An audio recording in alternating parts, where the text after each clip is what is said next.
인싸의 시선으로 보고 인싸의 입을 통해 듣는 내밀한 정치 이야기 인싸뷰입니다. 김근식 국민의힘 송파병 당협위원장 나오셨습니다. 안녕하세요. 안녕하세요. 네.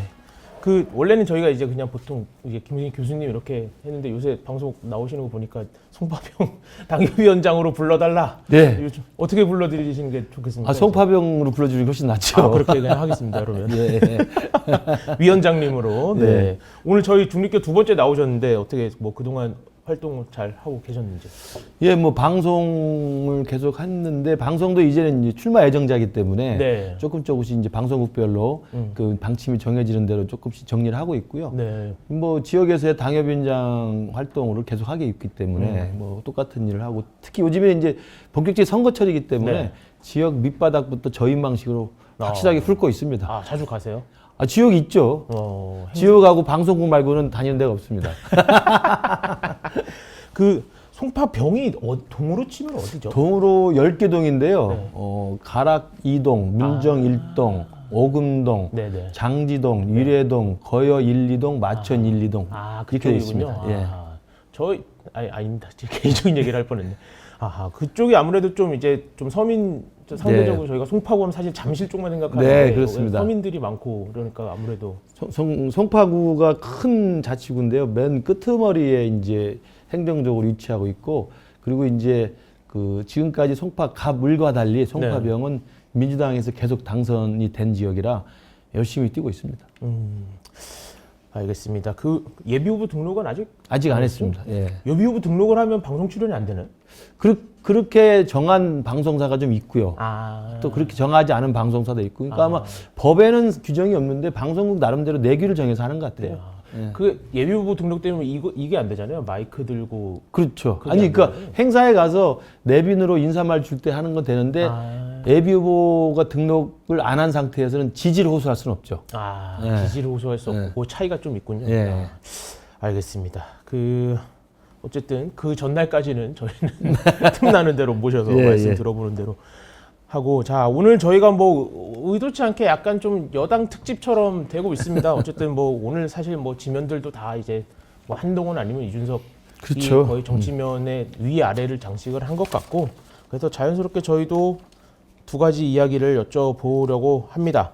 자, 한동훈 비대위부터 얘기를 좀 해보려고 하는데, 저희가 이제 내일 이제 공식 출범이잖아요. 29일 네, 공식 네. 출범이고, 뭐 비대위원 이제 구성 얘기가 뭐 나오긴 하는데, 그래도 예전에는 그런 사람 이름들이 이렇게 좀 오르락내리락 하는데, 이번에는 전혀 뭐 오르락내리락 하질 않아서, 이게 좀 윤곽이 좀 나왔나요? 어떻게? 오늘 지금 금방 기사를 확인해 보니까 오늘 네. 최고위원회 의결을 통해서 내일 상임전국위가 공고가 됐어요. 네. 그러니까 내일 상임전국위에서 비대위원을 이제 추인하면 바로 비대위 체제로 넘어가는데요. 네. 그렇기 때문에 아마 오늘 중으로는 그 비대위원회 인선인 결과가 나올 수도 있을 것 같습니다. 공식적으로? 네, 왜냐하면 이제 내일 상임전국에서 그 비대위원 그 면면에 대해서 찬반 투표를 해야 되기 때문에 네. 오늘 중으로는 비대위원이 발표가 될 수도 있지 않나 이렇게 기사가 나오고 있는 것 같습니다. 교수님은 어떻게? 저희야 뭐 송파병에서 열심히 뛰는 게 일단 당면 과제죠. 예전에 딴 데 가서 질문 봐주셨는데 대답을 약간 이렇게 하셔가지고 약간 사람들이 이렇게 의심하던데. 아닙니다. 어떻게 뭐 좀 이렇게 들으신 것 좀 있으십니까? 뭐 어떤 사람들이 좀 됐다더라, 인선이 된 것 글쎄요, 같다더라. 그러니까 이게 정말 이번 같은 경우 비대위원 구성에 대해서 언론도 굉장히 관심이 많은데 네. 정말 취재가 힘든 모양이에요. 네, 그러니까 이름이 전혀 안 나와요. 네, 그래서 기자분들도 뭐 저한테 전화할 정도니까 취재가 정말 힘들 정도로 보안이 철저히 유지되고 있고 무엇보다도 아마 한동훈 비대위원장이 철저하게 이제 본인의 고민 속에서 철저하게 아마 보안을 좀 중요시하는 것 같고요. 네. 아마 의외의 깜짝 인물들이 좀 있을 것 같다는 생각이 들고 네. 그러나 이제 저는 개인적으로 뭐 오늘 내일 사이에 이제 결과가 나와서 발표가 되겠습니다만 신인들이나 외부에 참신한 인사 플러스 당내 사정을 좀 알고 당내 저반의 어떤 분위기를 다 좀 알고 당내에서 실질적인 한동훈 장관과 협조하면서 조언하고 서포트할 수 있는 이런 정치인 출신도 저는 몇 명이 들어가서 포진하는 게 좋지 않겠나 저는 개인적으로 그렇게 생각합니다. 고루 좀 들어가는 게 좋을 것 같다. 예. 그런데 어쨌든 뭐 한동훈 비대위원장이 비정치인을 대거 내가 등록할 네. 거다라는 취지로 이미 말씀을 하셔서 네. 기대치는 어쨌든 되게 높아지는 상황인 것 그렇죠. 같거든요. 예. 근데 이게 아까 말씀하신 대로 이 비정치인들 중심으로 이렇게 비대위가 구성되면 이게 꼭 득이 아닐 수도 있다 이런 얘기도 있잖아요. 그렇죠. 제가 이제 말씀드린 건 그건데 비대위는 혁신위하고 다릅니다. 네. 또 공관위하고도 달라요. 비대위는 당 지도부잖아요. 네. 당 지도부라고 생각해 보시죠. 당 대표, 최고위원 이런 분들이에요.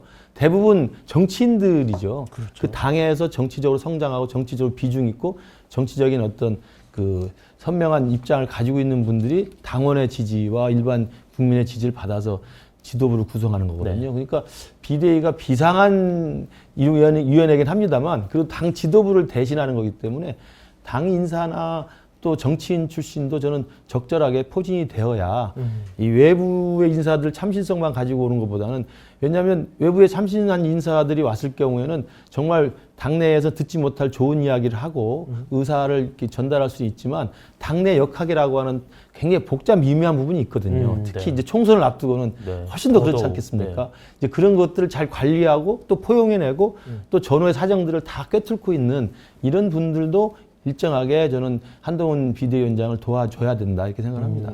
고루고루 잘 하는 게 중요하다 이런 말씀이신 것 같고 이것도 좀 여쭤보고 싶은데 오늘 쌍특검법이 이제 처리가 되는데 그 보면은 이제 용산에서의 메시지와 한동훈 비대위원장의 메시지가 뭔가 같은 듯 큰 틀에서 같은 듯 하는데 미묘하게 다르더라고요. 용산은 우리 진짜 이거는 너무나 큰 악법이고 우린 무조건 거부권 행사할 거고 약간 이렇게 들리는 데 비해서 한동훈 위원장은 계속 뭔가 이렇게 여지가 있는 듯한 약간 이야기를 하는데 이걸 어떻게 봐야 될까요? 이걸? 저를 포함해서 서울 수도권에서 출마를 준비하고 있는 사람 입장에서는 네.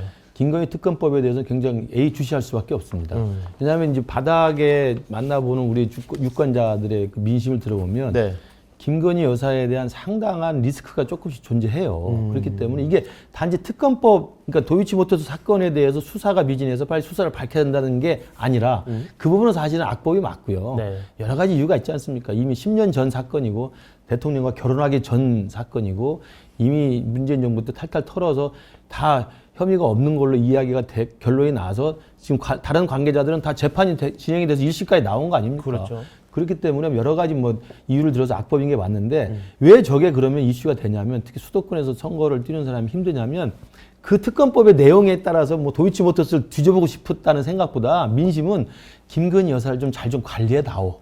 그런 리스크로 본다는 네. 거죠. 네. 그러니까 이 대통령 배우자로서 김건희 여사에 대한 상당 부분의 국민적인 어떤 요구가 있어요. 네. 특히 이제 최근에 이제 뭐 이런 말씀을 드려서 자꾸 그렇습니다만 그 명품 가방 수수 논란. 영상이 네. 보도가 됐기 때문에 네. 이런 부분에 대해서 상당한 부분에 이제 그 불편한 시선들이 있기 때문에 이런 것들을 관리해 달라는 민심이 특검법에 대한 찬성으로 나타나는 것이지 특검법 자체에 대한 찬성은 저는 아니라고 봅니다. 네. 그래서 특검법 찬성 여론과 김건희 여사에 대한 공적 관리의 필요성, 네. 그 리스크에 대한 관리의 필요성, 이 두 개는 분리돼서 봐야 되는 것이지 두 개가 결합돼서 민주당은 마치 그 여론이 그 여론인 것처럼 이렇게 호도해서 이야기하는데 그건 아니라고 말씀드리고요. 그렇기 때문에 지금 수도권에서 출마하는 우리 같은 사람은 특검법은 결사 반대가 맞지만 네. 그 특검법에 찬성하는 민심이 보여주는 어떤 요구, 네. 그 부분은 한동훈 비대위원장이 해법을 내놔야 된다. 네. 그러니까 어쨌든 간에 대통령 배우자로서의 어떤 여러 가지 국민적인 시선이 있다고 한다면 그 부분을 해소하거나 네. 또 그 부분이 미연에 방지되거나 네. 또 여러 가지 리스크에 노출되는 걸 방지할 수 있는 그런 관리 가능한 어떤 대통령 영부인에 대한 네. 그런 대책을 내놓아야 된다는 게 저는 필요하다고 봐요. 그럼 당에서 약간 그 해법으로 이제 그 용산에다가 제2부속실 뭐 부활이라든지 이런 걸 좀 예. 요청해야 된다고 보시는 거예요? 저는 그렇게 생각합니다. 그러니까 제2부속실 폐지는 대통령의 공약이었습니다. 그건 왜냐하면 그 전에 이제 김정숙 여사 등등 논란이 있었기 때문에 국민들이 뽑은 사람은 대통령이지 배우자가 아니거든요. 네. 그런데 지나치게 이렇게 대통령 배우자가 논란이 되는 경우가 있어서 아마 그 부분을 다 폐지했다고 공약을 내걸었는데요.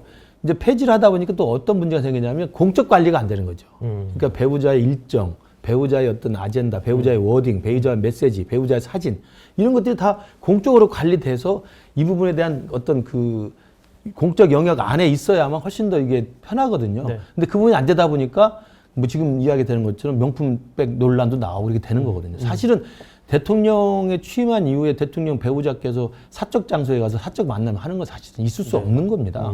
그건 사실은 제2부속실 있다고 하면 그게 통제가 되는 거거든요.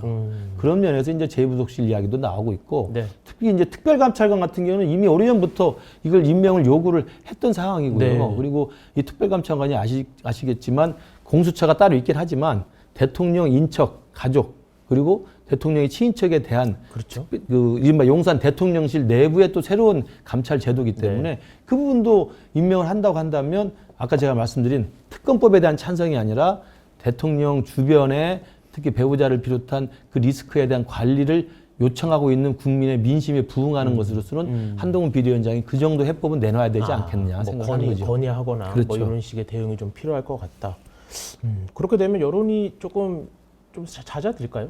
저는 그렇게 봅니다. 왜냐하면 특검법 자체를 가지고 오늘 아마 표결 전에 또 찬반 토론이 아마 격렬하게 있을 겁니다. 네. 우리 당에서 뭐 필리버스터를 한다는 소문도 있고 그러는데 어쨌든 특검법 자체가 필요하냐 불필요하냐에 대해서는 논란을 하면 국민들이 판단을 하게 됩니다. 아, 저게 총선용 정쟁용 진짜 악법이란 걸 아는데 문제는 아까 말씀드린 그런 여론이 또 있기 때문에 그런 여론에 대해서 그런 한동훈식의 새로운 해법과 절충안을 좀 모색을 하고 그 대통령실과 소통을 해서 그 부분에 대한 것들 좀 합의를 이끌어낸다고 한다면 저는 국민 민심은 충분히 저는 그 우리가 좀 잘 완화시킬 수 있다고 생각을 합니다.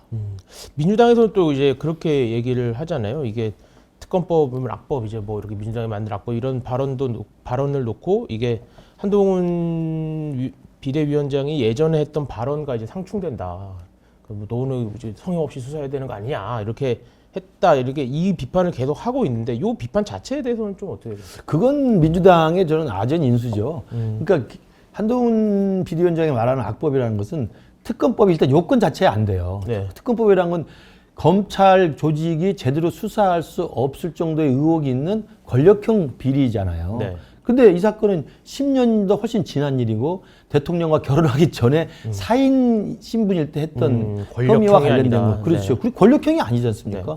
그리고 이미 수사가 문재인 정부 때 진행이 돼서 관련된 공범과 주범은 다 지금 재판이 돼서 기소가 돼서 1심이 진행이 됐고요. 그렇기 때문에 수사를 해가지고 90여 명의 이른바 이제 위임 투자를 하신 분 아닙니까? 투자 이임을 하신 분들. 일정 정도의 투자자로서 어떻게 보면 피해자일 수도 있는 것이고. 그래서 그 부분에 대한 모호한 게 있다고 하면 그건 검찰이 밝혔던 내용이기 때문에 그걸 가지고 지금 끄집어내서 검찰이 수사를 못했으니까 특검을 한다는 이야기는 납득하기가 어렵다는 거고요. 저는 한동훈 비대위원장이 그 정도 충분히 저는 논리적으로 타당한 이야기라고 생각합니다. 두 번째로는 시기의 문제죠. 시기.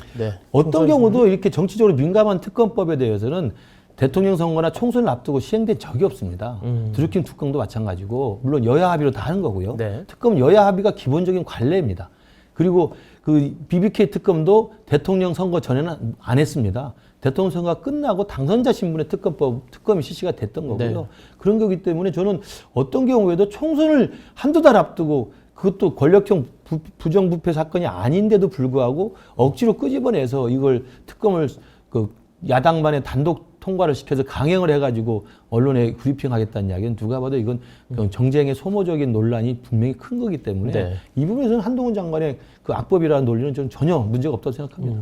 근데 민주당은 또 이제 얘기하는 게 우리가 이렇게 지금까지 질질 끈 게 아니고 이 여당에서 그 이야기를 많이 하는데 여당에서 연말까지 그러니까 합의를 안 해주니까 계속 여기까지 온 거 아니냐 끝까지. 그래서 비대위로 넘어간 거 아닙니까?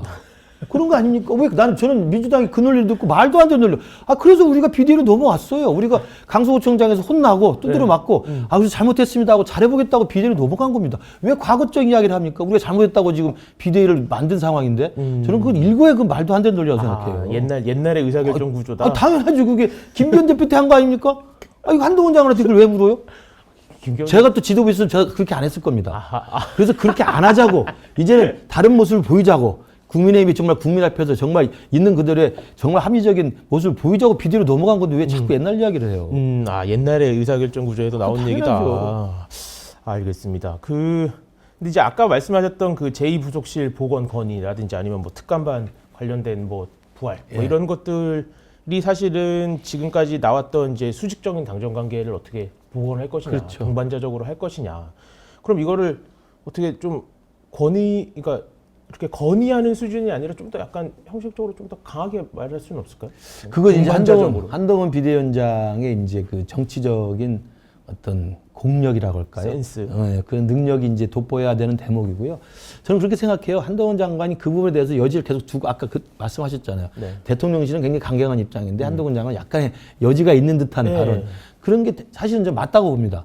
또 그래야만 총선을 그나마 치를 수가 있어요. 그렇기 때문에 취임사에서도 이야기했지만 이 부분에 대한 질문 브리핑에도 나왔을 때 네. 대답을 했지 않습니까? 네. 궁중암투식의 그런 일은 벌어지지 않는다.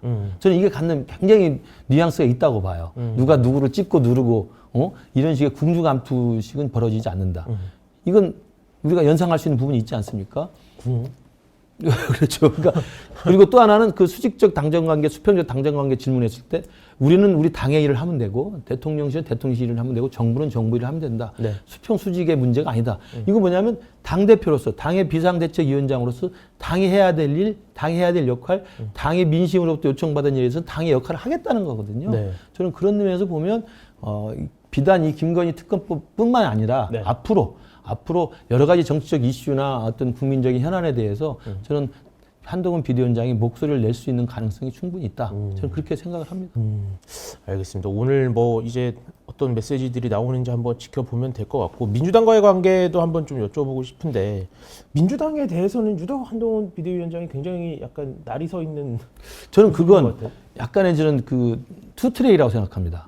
제가 볼 때 한동훈 장관을 제가 뭐 만나서 확인해 본 거지 않았지만 투트랙 전략이라고 보는데 그건 전략을 잘 짰다고 보는데 이재명 대표를 필두로 해서 이재명 대표의 민주당에 대한 지금 엄청난 공격을 하고 있지 않습니까? 네. 근데 그 공격이 틀린 공격이 또 아니에요. 근데 다만 이제 민주당 내에서도 이게 여당 대표가 자꾸 야당을 저렇게 적대시하고 무슨 타도해야 될, 청사해야 될 대상으로 하면 되겠느냐 이런 이야기가 나옵니다만 뭐 그런 이야기가 나올 수 있습니다. 그러나 그게 사실이 아닌 건 아니에요. 네. 이재명 대표의 민주당에 그런 식의 비난과 비판을 받을 만한 지금 정당이라는 점은 국민들이 다 알고 있기 때문에 그걸 각을 세우는 것은 제가 볼 때 뭐냐면 내년 총선에 민주당의 일관된 전략은 정권 심판론이지 않습니까? 네, 그렇죠. 윤석열 대통령의 지지율이 30%대다. 네. 그렇기 때문에 정권을 심판해야 된다. 윤석열 정부가 잘못하고 있다. 이 정권 심판론으로 하고 있는 거예요. 그러면 우리 당도 그 야당의 정권 심판론에 대항할 우리의 프레임이 있어야 되지 않겠습니까? 그게 제가 볼 때 이재명의 민주당에 대한 공격으로 저는 각을 같이 세운다고 봐요. 그게 똑같이 그게 들은 하나가 있고. 소구력이 있다고 봅니다. 네. 그걸 국민들이 선택하게 돼 있죠. 그러니까 정권 심판론과 이재명 야당 심판론. 이 두 개 중에서 국민들의 선택이 달라는 것이고 그 이재명 야당 심판론에 대해서 한동훈 장관처럼 명쾌하게 날이 서게 뭐 어제도 이야기했습니다마는 아니 검사 사칭한 사람을 그렇게 절대적으로 존엄으로 모시는 게 민주정당입니까? 라고 이야기하는 건 국민들한테 팍팍 와닿거든요. 그런 이재명 야당 심판론과 정권 심판론이라는 두 개의 프레임으로 저는 맞부딪힌다는 전략인 거고 두 번째로는 그럼에도 불구하고 한동훈 장관은 야당에 대해서는 그런 프레임으로 공세적으로 대응하되 내부의 문제에서는 굉장히 제가 볼 때 이전의 김기현 대표 체제와 달리 철저하게 혁신과 희생과 결단과 저는 변화의 방향으로 갈 거라고 생각해요. 그건 당정 관계도 변화할 것이고 당 내부의 영남 비대권 카르텔이라든지 아니면 친윤에 줄 섰던 초선들의 완장놀이라든지 이런 연판장 했던 분들이라든지 이런 분들에 대해서 철저하게 우리가 잘못을 반성하고 사과하는 입장에서 네. 새롭게 공천하고 새롭게 혁신하고 새로운 변화된 모습을 보여야 된다. 이런 입장은 분명하거든요. 그러니까 한동훈 비대위원장이 취임하면서 했던 이야기 중에 이재명한테 각을 세운 게 대부분인 것 같습니다만 맨 마지막 말비가 뭐였습니까? 이런 한심한 야당인데도 우리 국민의힘이 지는 이유가 무엇입니까? 이었습니다. 이건 뭡니까? 더 한심해서? 자성하자는 이야기거든요. 그렇죠? 뭐 더 한심하다는 이야기죠. 부심해서. 저렇게 한심한데 그 한심하다는 프레임을 잘 잡았잖아요. 이재명 야당을 심판해 주세요. 야당 심판론인데 근데 저렇게 한심한 야당한테 우리 국민의힘이 패배하는 이유는 무엇입니까? 우리 스스로 변화해야 됩니다. 네. 이건 뭐냐면 그 한심한 야당이 있었음에도 불구하고 우리가 강서구청장에서 패배했던 그리고 우리 스스로가 정말 국민들한테 외면당했던 그런 기존의 문화와 기존의 우리 당내 분위기를 일신하자는 이야기거든요. 네. 저는 그건 굉장히 의미 있는 이런 그 여기 워딩으로 생각합니다. 알겠습니다. 지금 댓글에 너무 이렇게 한동훈 비대위원장을 너무 칭찬만 해주시는 거 아니냐? 아직은 뭐 한 게 아직은 없으니까. 약간 걱정되시는 면은 없으세요? 약간 우려스러운 점.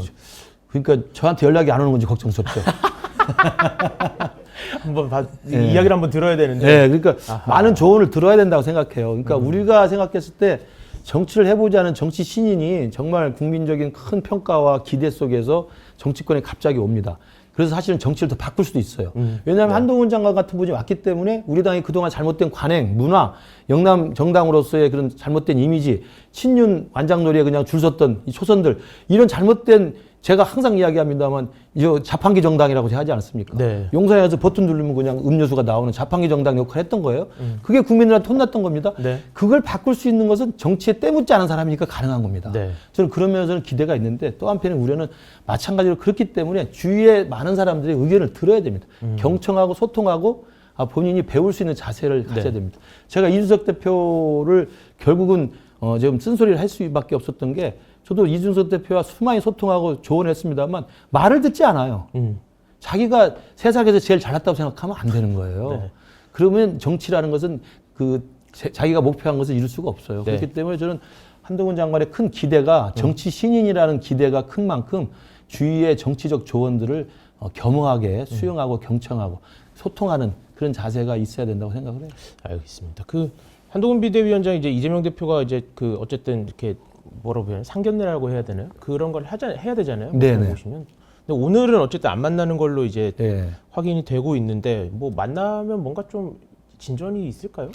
그게 의례적인 사진 아닙니까? 그렇겠죠. 본래 이제 양당이든 어떤 정당 대표가 새로 취임해서 바뀌면 상대당에 찾아가서 예방하는 거지 않습니까? 네. 예방이라는 것은 예의를 갖추어 방문하는 겁니다. 예의를 갖추어. 그렇죠. 예의상? 예의상 간지.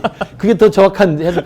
예의상 방문하는 거예요. 예방이라는 것은. 그러면 가서 국회의장도 예방하고, 그 다음에 제1야당이니까 민주당 대표 예방하는 건데, 가서 뭐 카메라 앞에서 사진 찍고 무드 발언 잠깐 하고 비공개를 해봐야 10분, 15분 하겠습니까? 예의상 방문한 건데. 뭐 식당은 가보셨어요? 뭐 이런 그렇죠. 거 하는 거죠. 건강은 어떠세요? 재판은 잘 받고 계시죠? 그거는 재판 잘 받고 계시다면 이제 그거 약간 틀린 이야기는 아니잖아요. 싸우자는 건가요? 아니면 이렇게? 재판 받느라 고생이 많으시죠? 이렇게 할 수 있죠. 이동하시느라 고생이 많으시죠. 그렇죠. 여의도 여의도 출근하시다가 여의도 오시느라 힘드시죠. 그렇게 할 수도 있고요. 과천 서로 멀죠? 뼈에 있는 이야기를 할 수는 있죠. 두 분 성격상 이렇게 쓸데없는 스몰 토크는 안 하실 것 같은 느낌이 아니 비공개로 바뀌었을 때. 공개적인 자리에서는 그렇게 하기 않죠. 그러면 덕담을 하겠죠. 큰일 나죠. 그렇죠, 그럼요. 다음날 이제 막. 알겠습니다.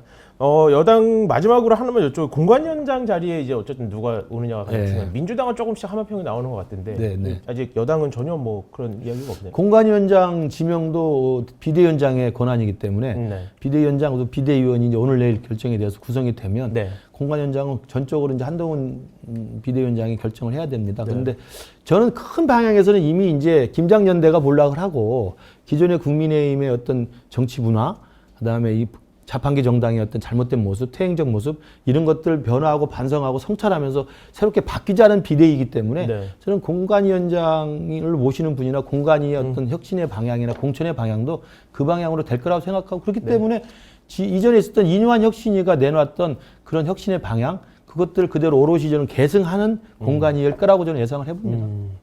알겠습니다. 뭐 하마평이 곧 나오겠죠. 근데 지금 그 비대위원 선임하는 거 생각하면 공관위원장도 완전 이렇게 전혀 시작 안 될 것 같은데요. 글쎄, 근데 공관위원장은 사실은 좀 한동훈 장관과 사실 의사소통도 가능하고 한동훈 비대위원장하고 상당한 정도의 신뢰관계 속에서 서로 소통을 해야 되기 때문에 아마 또 나름대로 저는 보관이 있지 않을까 싶습니다. 알겠습니다. 뭐 지켜보도록 하고요.